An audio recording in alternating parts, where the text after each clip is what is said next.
Today, I have something to share with all of you, and it is a book that has really kind of paid off for me in my career. So it's helped me there too. So what brought me to this particular book, which is called Kaizen, the key to Japan's competitive success. When I was studying art, I studied all kinds of Japanese art techniques and also concepts like wabi-sabi and finding the beauty in unordinary things. And Kaizen was introduced to me at that point. But what really kind of grabbed me was this concept. And actually, this book talks a lot about it in the very book cover. And it says Kaizen means gradual, unending improvement, doing little things better, setting and achieving ever higher standards. So I thought that that was really something that grabbed a hold of me as a young person, because I figured a career and just what you were doing as a developer is always going to be much the same. It's going to be unending progress. Cut to a few things that I learned from this book.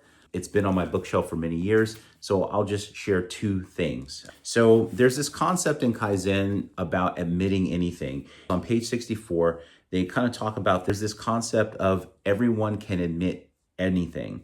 And it goes on to say that the Kaizen concept means that everyone, no matter what his title or position, must openly admit any mistakes he has made or any failings that exist in his job and try to do a better job next time. Progress is impossible without the ability to admit mistakes.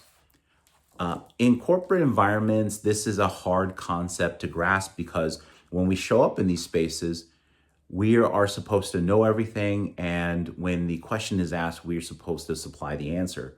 And when the job comes to do, we're supposed to do the job immaculately.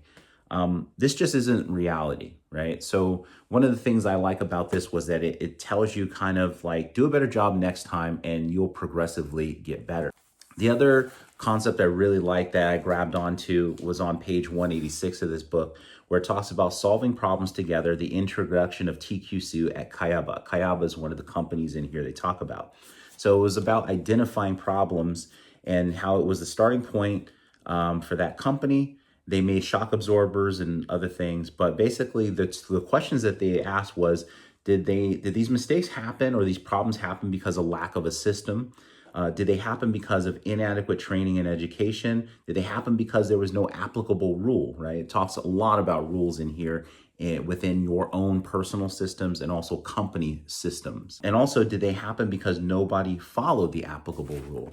So this is one of the things that's really awesome about this book, is that it really talks about how do you want to be as an individual and how do you want to be as a company. I thought that was really great. I'm just sharing this with you. Welcome to the book report.